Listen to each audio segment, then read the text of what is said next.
중동 긴장이 고조되면서 국내 금융시장은 요동쳤습니다. 환율은 장중 한때 1,400원을 넘어섰고요. 주식시장도 2% 넘게 급락했습니다.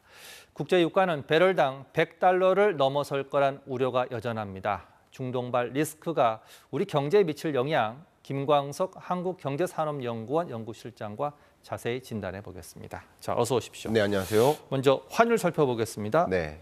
연고점 갱신 하루 만에 장중이지만 1,400원을 터치했습니다. 네. 지금이 무슨 외환 위기도 아니고 글로벌 금융 위기도 아닙니다. 네.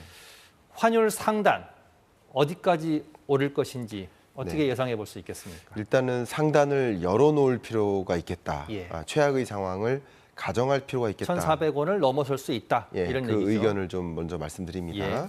지금 이렇게 강달러 현상이 나타나는 그 주된 배경은 바로 중동 불안입니다. 예. 이 중동 불안이, 중동 전쟁이 어떤 식으로 전개될지 그 누구도 모르고요. 또 그 공포감 때문에 안전자산 선호 현상이 집중되는 것입니다. 안전하게 나의 자산을 지키자 하는 움직임이 안전자산인 가장 대표격 달러 선호 현상이 집중되면서 나타나는 것이기 때문에 결국 이 중동 불안 현상이 어떤 식으로 확전될 것인지 여부에 따라서 강달러의 추가적인 현상이 나타날 수 있겠다라는 것을 강조해드리고 싶습니다. 얼마까지 그러면 상단을 열어놔야 됩니까? 예측하신다면요? 예측한다면 1,500선까지도 가능한 시나리오다라고 의견을 드리고요. 특히 이란과 미국이 참전하는 방식으로 가장 극단적인 방식으로 전쟁이 전개된다면 그 공포감이 외환시장으로 더 적극 움직일 것이라고 볼 수 있겠습니다. 자, 그러면 지금 조금 궁금한 게 달러 강세 현상은 전 세계적인 겁니다. 맞습니다. 근데 뒤로 한번 보시죠. 자, 왜 우리나라 원화 가치만 유독 이렇게 많이 떨어졌습니까? 네, 너무 중요한 질문을 주셨습니다. 상대적으로 강달러 현상이 나타날 때 유독 원화 대비 강달러 현상은 더 두드러지게 나타나는 현상이라고 볼 수 있겠는데 역시 이 원화의 가치에 영향을 미치는 것은 공포감만이 아닙니다. 그 밖에 다른 중요한 변수들이 있는데 특히 중요한 것이 통화정책 관점에서 한미 간의 기준금리 격차와 같은 이런 요인도 분명 작용할 것입니다. 근데 지금 주된 요소로서 작용할 것 한 가지는 바로 그 나라 경제의 펀더멘탈이라고 볼 수 있겠습니다.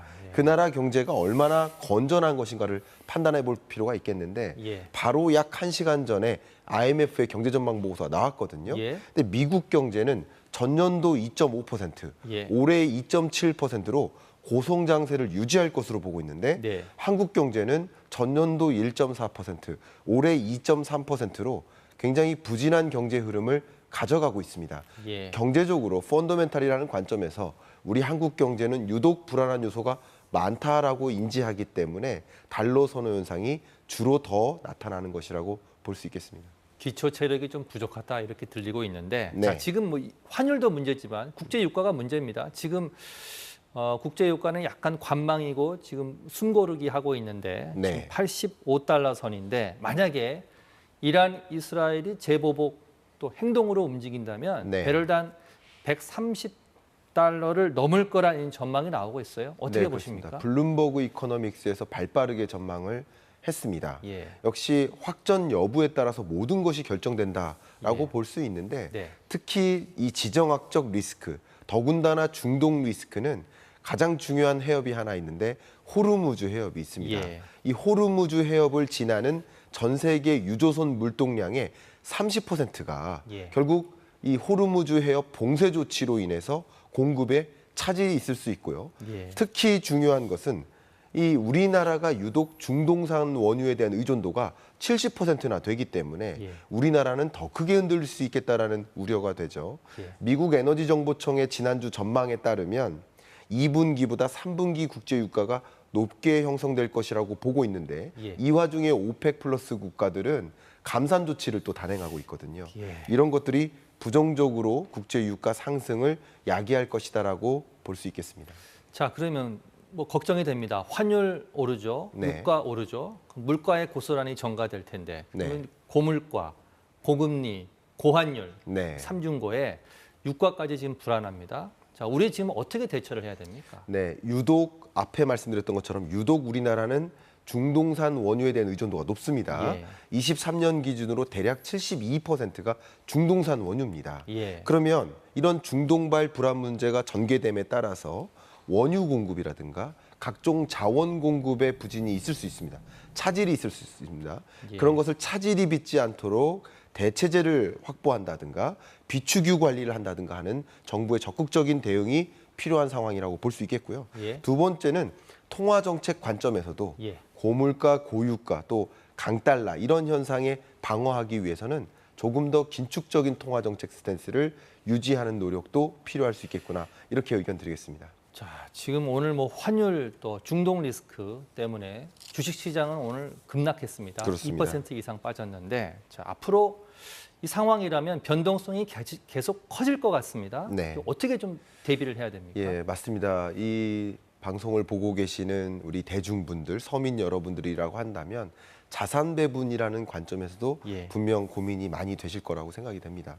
제가 이렇게 비유를 말씀드릴게요. 파도가 칩니다. 밴을 운행하지 않는 것이 방법인 거죠. 가만히 있어야 되는 그렇습니다. 이렇게 중동 불안과 같은 리스크가 고조되는 시점에는 안전자산을 선호한다든가 저축, 왜냐하면 금리도 올라가잖아요. 그러니까 저축을 좀 선호하는 의사결정을 내리신다든가 채권 금리가 올라가니까 상대적으로 채권 가격은 떨어지거든요.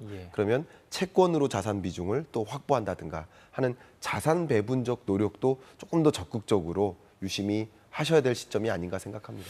주식시장에서 조금 발을 좀 빼란 말씀인 것 같은데 오늘 뭐 환율이 급등하면서 주식이 급락했는데 외국인 매도세가 심상치 않습니다. 그렇습니다. 일각에서는 뭐 셀코리아냐 뭐 시작된 거 아니냐 이런 전망 뭐 지적이 있던데 어떻게 보십니까? 네, 일단은 우리나라 코스피 코스닥 시장을 좀 들여다본다면 두 가지 요소가 크게 작용했다라고 정리할 수 있을 것 같아요. 한 가지는 기본적으로 공포감이 치닫고 지정학적 리스크 불안 이런 것들이 팽배해지면 주식시장에서 돈이 빠져나옵니다. 그리고 두 번째는 지금 보시는 자료처럼 외국인의 자금이 이탈됩니다. 왜냐하면 국제 유가 상승과 함께 강달러 현상이 마중물처럼 역할을 하기 때문에 강달러 현상 속에서 한국에 투자하기보다는 미국에 투자하는 것이 맞겠다라는 의사결정으로 외국인과 기관의 순매도 형상이 나타나는 거죠. 이런 것들을 좀 주시하면서 지켜볼 필요가 있겠다고 의견 드리겠습니다. 마지막 질문 하나만 더 드리겠습니다. 조금 전에 아까 말씀하셨지만 IMF가 세계 경제 전망 보고서 내놨습니다. 그렇습니다. 좀 주목해야 할 대목이 있던가요? 네, 주목할 대목은 바로 물가와 금리라고 좀 표현을 해보고 싶은데요.